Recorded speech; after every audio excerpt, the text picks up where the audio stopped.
Everybody has a story. I have a story, and I was able to preach my story a few months back and on a Sunday morning. You have a story as well. What has God done in your life, or what is God currently doing? You know, God is always at work in our lives. He's molding us, He's shaping us into the person that He wants us to become, knocking off the rough edges of our lives and using situations to teach us valuable life lessons. You know, I find the story in Mark chapter 5, the story of a demonized man set free, very fascinating. Reading from the paraphrase, The Message, verses 1 through 10, it says this: They arrived on the other side of the sea in the country of the Gerasenes. As Jesus got out of the boat, a madman from the cemetery came up to him. He lived there among the tombs and graves, and no one could restrain him. He couldn't be chained, couldn't be tied down. He'd been tied up many times with chains and ropes, but he broke the chains and snapped the ropes. No one was strong enough to tame him. Night and day he roamed through the graves and the hills, screaming out and lashing himself with sharp stones. When the madman saw Jesus a long way off, he ran and bowed in worship before him, but then bellowed in protest, "What business do you have, Jesus, Son of the high God, messing with me? I swear to God, don't give me a hard time." Jesus had just commanded the tormenting evil spirit, "Out! Get out of that man." And Jesus asked the man, "Tell me your name." And he replied, "My name is Mob. I'm a rioting mob." And in the King James, that was legion. Then he desperately begged Jesus, not to banish them, from the country. So Jesus banishes the demons into a large herd of pigs that then ran over a cliff into the sea and drowned. I love it. Picking up in verse 14, we read this: Those tending the pigs, scared to death, bolted and told their story in town and country. Everyone wanted to see what had happened.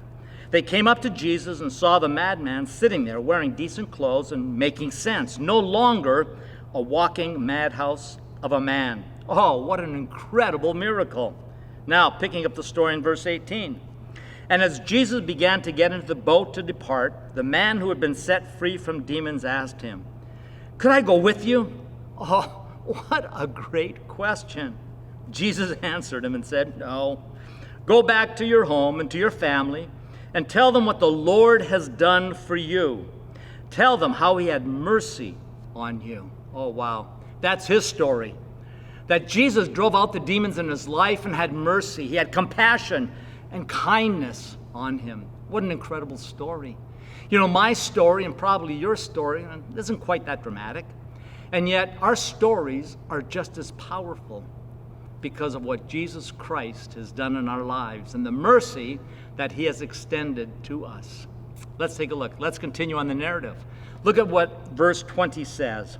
So the man left, went into the region of Jordan and parts of Syria to tell everyone he met about Jesus and what He had done for him.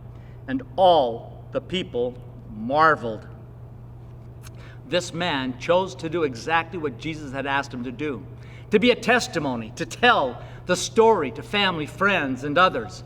And we need to do the same. As I said earlier, God is always at work. The focus is not on you or me, but rather on God and His love, His strength, His healing, His grace, His mercy, His power. But He uses us to get the story out. A personal example. Last month, I experienced something I have never experienced before. I was admitted into the hospital for a number of days. After 50 years of visiting people in the hospital as part of my pastoral responsibilities, this was the very first time I've ever been hospitalized. When I visited people in the hospital, I could only imagine what they were going through. But now, I have a first-hand perspective and fresh appreciation for what people face once hospitalized. Things like having to monitor your output in the bathroom, to having a CNA give you a sponge bath in the bed, to having your vitals taken at different times of the day and night. This experience gave me a totally fresh and different perspective and insight into the life of the patient and to those who serve on the front lines in the medical field. God places us in situations where we can either be quiet about our faith or we can express it. Luke expresses it this way in Luke 8:16. No one, after lighting a lamp, covers it with a vessel or puts it under a bed, but puts it on a stand, that those who enter may see the light. You know, as I lay on my hospital bed, I was thinking, oh, do I really want to talk to people about Jesus? To those who were caring for me? And then Satan planted some of these lies into my thought process as well. Mind your own business. You're going to offend some person. Don't say anything. Just, they'll think you're a fanatic. Ever have those thoughts? I bet you have. Well, I made the decision to let my light shine in that hospital room, letting nurses, CNAs, and doctors know how much I appreciated all they were doing for me from a medical perspective, and how with Jesus, the great physician, I was going to get better. Oh, the responses varied. However, this little interchange opened up the door for me to have a little further conversation with one of the CNAs. This experience in the hospital reminded me that every day, God will bring people into our lives who could use a word of encouragement, a smile, a touch. Just like Jesus told the demonized man to go home and tell a story, I want to encourage you to tell someone today what Jesus has done in your life, and the mercy, the compassion, the kindness that Jesus has extended to you. Why? For today matters.